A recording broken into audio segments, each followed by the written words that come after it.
you'll hear a conversation between Alan and Gianna, the office counsellor of a company. First, you have some time to read questions 1 to 6.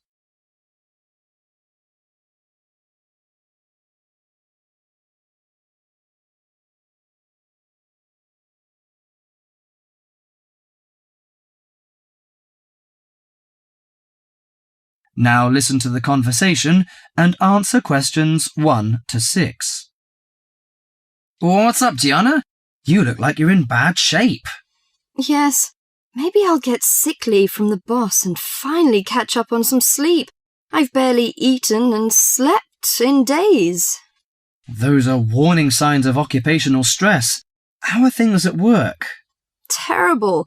After all the layoffs lately, the workload is totally overwhelming for everyone that's left. So I spend every waking moment in the office. I'm kept busy all the time. So you need to take a few minutes break every so often to clear and refresh your mind. But my boss will complain I'm not hard-working. She's so capricious that you can't predict her reaction sometimes. Maybe your boss just doesn't have a clue about how much you're really doing. Keep her updated on your achievements and projects. Also insist that she prioritize everything so you can manage your time better. That's right. I suppose that would help me regain some sense of control, but I'm afraid that she'll take that as a sign of laziness and give me the axe. So take the initiative and hit the job hunting trail now. You'll be surprised at how many opportunities are out there. That's encouraging. Anyway, you should cheer up and get rid of the situation. You know, according to a survey, about 40% of all people find their work very stressful, and 25% develop mental or physical diseases.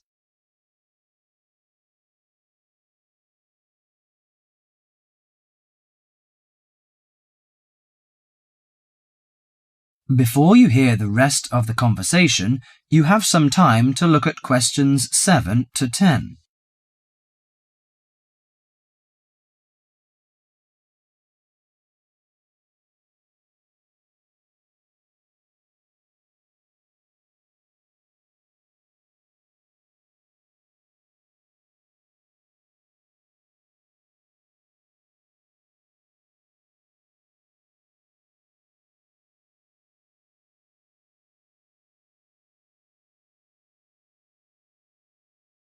Now listen to the conversation and answer questions 7 to 10. So serious? I didn't know that. How do the problems start? You know, they start when conflicts at work induces stress. Your body reacts by flooding the bloodstream with hormones that tense up your muscles and increase your blood pressure. This is meant to save you in a fight or flight situation, but leads to a host of illnesses, ranging from insomnia and headaches to heart attacks, when it occurs regularly over an extended period of time. What should I do to prevent such things happening? Well, most occupational stress is attributed to a recognized lack of control. You should act in advance to relieve the problems. For example, you should actively pursue career opportunities rather than quietly worry about getting fired. Of course, you can't control everything, so you need to help your mind and body cope. Keep a journal to release your frustrations, take short walks to calm down, or if necessary, simply take a mental health day. That is the end of part 1. You now have half a minute to check your answers.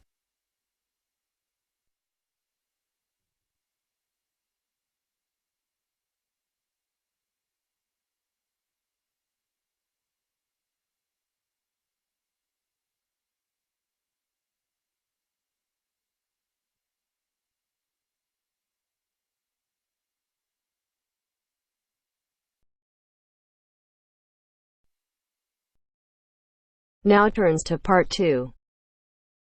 Part 2. You'll hear a man talking about living and working on Trinidad. First, you have some time to look at questions 11 to 15.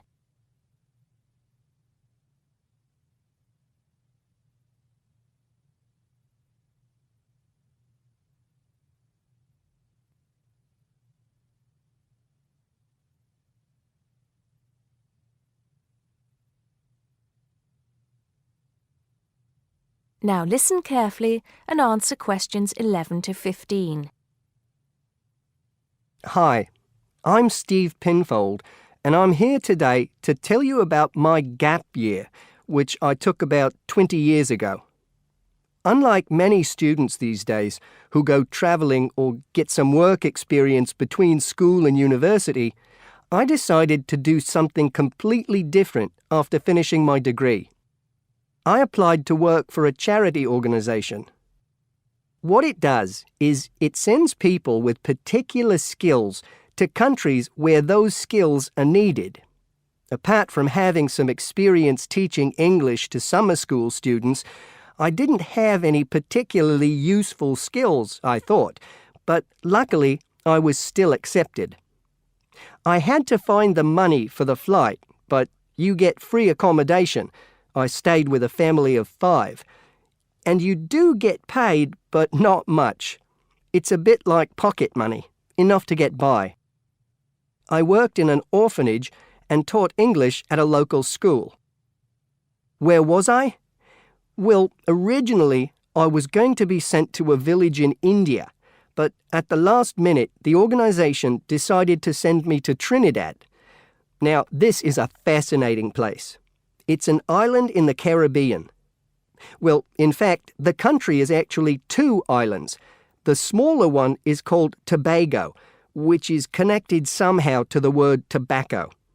Anyway, there I was, a young white guy living and working on an island which is mostly a mixture of descendants from Africa and India. The Africans were originally brought over as slaves, and the Indians came later as indentured workers. That means they agreed to come for a specific time, but many of them stayed. There are also some Trinidadians of Chinese and British origin, though the native inhabitants were basically wiped out by colonialization. I myself felt completely accepted and had the time of my life. The language everyone speaks is English, so there was no problem for me there, but some concepts don't quite translate. They're pure Trinidadian. There's the term liming, for example, which means sitting around watching the world go by. Also, there's the famous carnival, when the whole island is taken up in playing mass. For a whole month, around February or March, it depends when Easter is, everyone's busy preparing costumes, practicing calypsos, soca and steel pan music, and most importantly, partying. Before you hear the rest of the talk, you have some time to look at questions 16 to 20.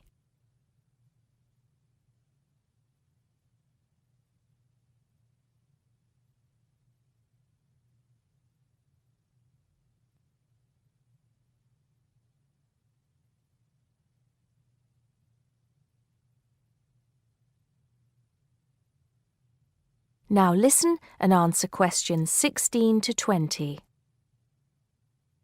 When the actual official carnival starts, it's days of 24-hour dancing in the streets. In Trinidad, it's called whining. You've probably seen this sort of thing on TV, in the more famous carnival in Rio, or even at the Notting Hill Carnival in London. Many people joined bands, each one of which has a theme. For example, the Sea or Jungle Fever, and they have costumes designed and made to go with the theme. These can cost $1,000 for the king and queen of each band. They're incredible. The whole city is a non-stop party zone, full of colour and sound. It's serious too. The bands are in competition and the winner gets $1 million. Sorry, I got a bit carried away with those memories. Back to my real job there. The orphanage was called St. Augustine's, and that's also the name of the place where it was, St. Augustine, a town just outside the capital city, Port of Spain. I didn't have any particular job description, just to be with the children and tell stories, sing songs and play games. Oh, and we also went camping in the jungle once. I could tell you a few stories about that particular escapade. Every time I arrived at the gate, kids would come running towards me, shouting, with big smiles on their faces. The younger children seemed fascinated by my blonde hair and loved to touch it as if it was something miraculous. The English teaching I did 2 days a week in a primary school for 6 to 11-year-olds. The kids may have been poor, but they all wore neat and clean uniforms and were so respectful and enthusiastic. I've now been teaching for many years in different countries, and I still think those were the best students I've ever taught. What else did I do while I was there? I swam a lot. Can you imagine what it's like swimming with dolphins and with pelicans diving into the sea right next to you? More seriously, I trained to be a Samaritan. That's someone who listens and supports people who have problems with their lives. Overall, what I took from the experience was a sense of being in another culture, or rather cultures. As humans, we all share many characteristics, but we express ourselves in various ways. In Trinidad, there are lots of different communities and religions, and so many different kinds of festival to see. Hindu, Muslim, Christian, as well as some rather mysterious African traditions. There are quite a few Rastafarians too. Trinidad is, as Americans are fond of saying of their own country, a melting pot, where everybody is greeted warmly. Go and see for yourself.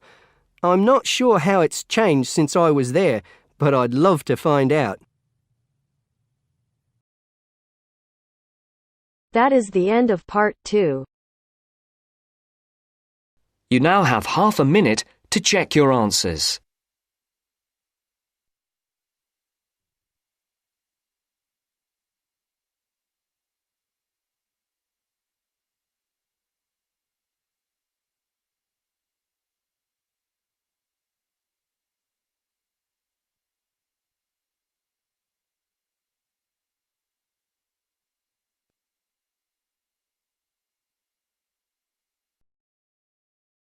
Now turns to part 3. Part 3. You are going to hear a conversation on animal protection. First, you have some time to look at questions 21 to 25.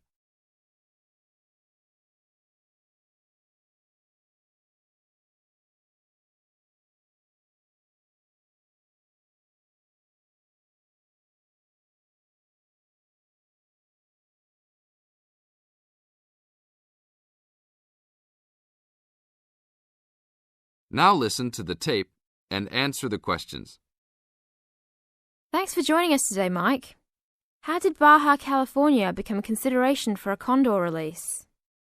Our recovery plan for California condors requires us to re-establish the birds in as much as their former range as possible. Baja, being the southernmost recent range for the California condor, works well in that they were only recently lost from the area, mid-1930s, and considerable habitat still remains. It is very isolated with very few people in the area. The mountains are spectacular, ranging up to 10,000 feet, or 3,000 meters.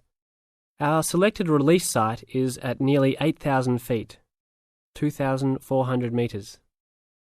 Mike, how many birds do you envision flying free in this area, Baja, in the future? We will be releasing 4 to 8 birds on a yearly basis and will reconsider the situation when we have 20 birds in the area. What age do the birds have to be before moving them? That's a good question. Typically, we move them at 8 months to 18 months old. Birds are ready to fledge, or leave, from the nest at 6 to 7 months of age. In our current release group in Baja, we have birds as old as 30 months. It will be interesting to see how they behave. I expect that they will want to range more than younger birds and make it challenging for us to keep up. Is there a maximum number of birds a certain area can support? Yes, it's called the carrying capacity for any area, for any species. In our case, our strategy to find that number is to saturate the environment to a level where we determine that the birds are showing difficulty either in finding food, behaviourally, or in survivorship. That level is greatly determined by the availability of food in the area and nesting possibilities.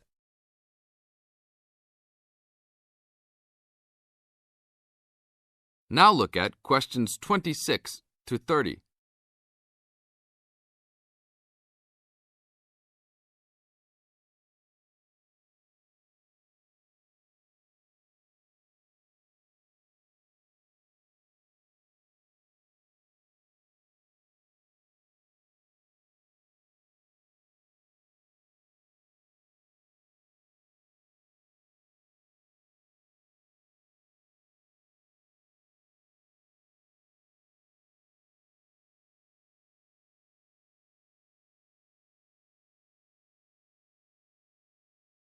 As the talk continues, answer questions 26 to 30.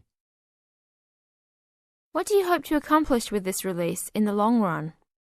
I expect that well within 10 years the condors will be flying north and joining birds already released in Southern California.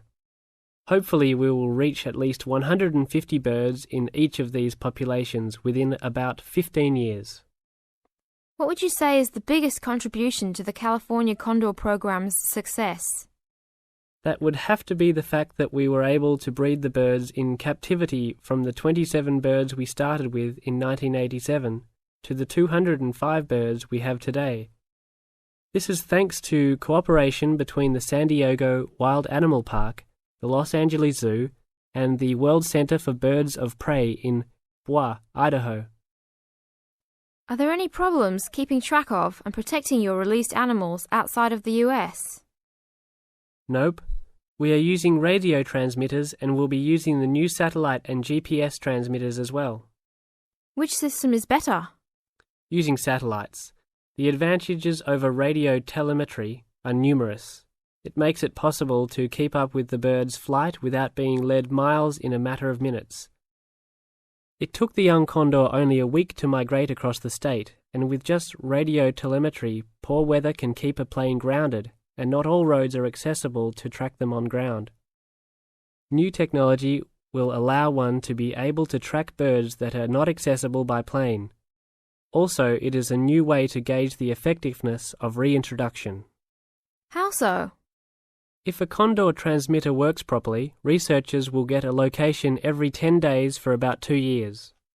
Do you see an end in sight for the need to breed condors in captivity? Yes, that would be great. But it will take a while for us to establish the two wild populations and make sure that they are sustainable. Part of our recovery is to maintain a captive flock of 150 birds in various zoos around the country as a safety net for the future.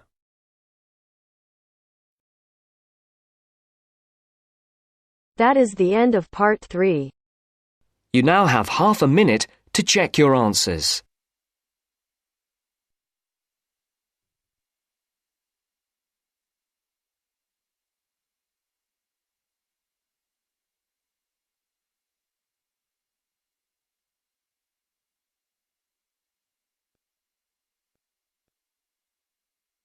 Now turns to part 4. Part 4. You will hear part of a lecture about how adults and babies communicate. You should answer the questions as you listen because you will not hear the recording a second time. First, you have some time to look at questions 31 to 40.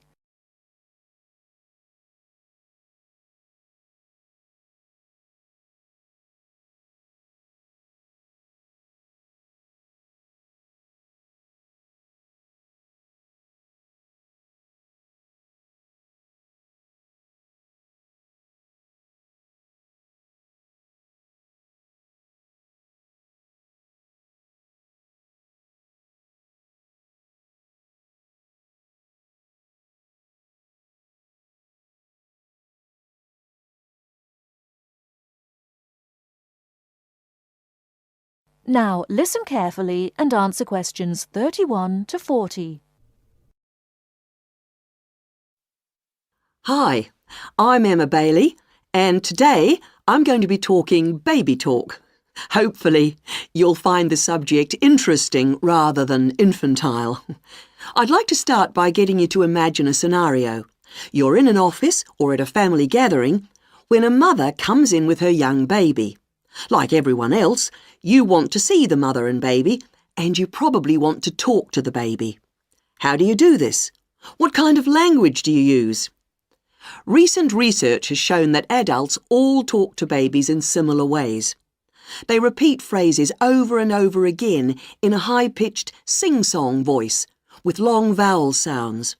And if they ask questions, they exaggerate their intonation.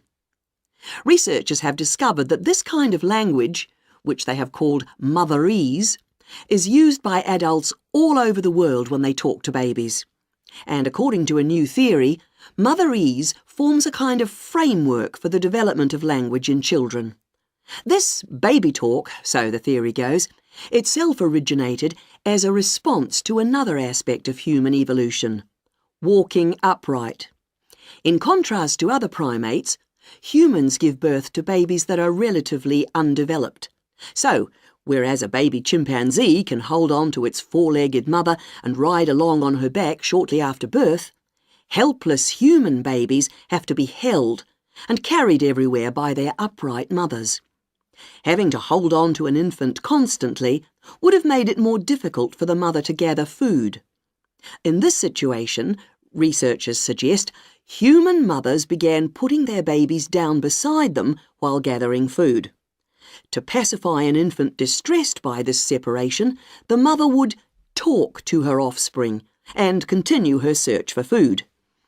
This remote communication system could have marked the start of motherese. As mothers increasingly relied on their voices to control the emotions of their babies and later the actions of their mobile juveniles, words emerged from the jumble of sounds and became conventionalized across human communities, ultimately producing language.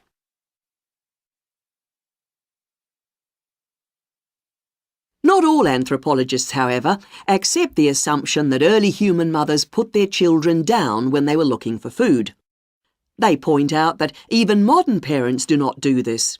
Instead, they prefer to hold their babies in their arms or carry them around in slings. They suggest that early mothers probably made slings of some kind, both for ease of transportation and to keep their babies warm by holding them close to their bodies. If this was the case, they would not have needed to develop a way of comforting or controlling their babies from a distance. It's not only anthropologists, but also linguists who challenge this explanation for how language developed. They say that although the motherese theory may account for the development of speech, it does not explain the development of grammar. Nor, they say, does it explain how the sounds that mothers made acquired their meaning. Most experts believe that language is a relatively modern invention that appeared in the last 100,000 years or so. But if the latest theory is right, baby talk, and perhaps fully evolved language, was spoken much earlier than that. We know that humans were walking upright 1.5 million years ago. This means that mothers may have been putting their babies down at this time and communicating with them in motherese. We can be sure that this is not the end of the story, as anthropologists and linguists will continue to investigate the origins of this most human of abilities, language. That is the end of part 4. You now have half a minute to check your answers.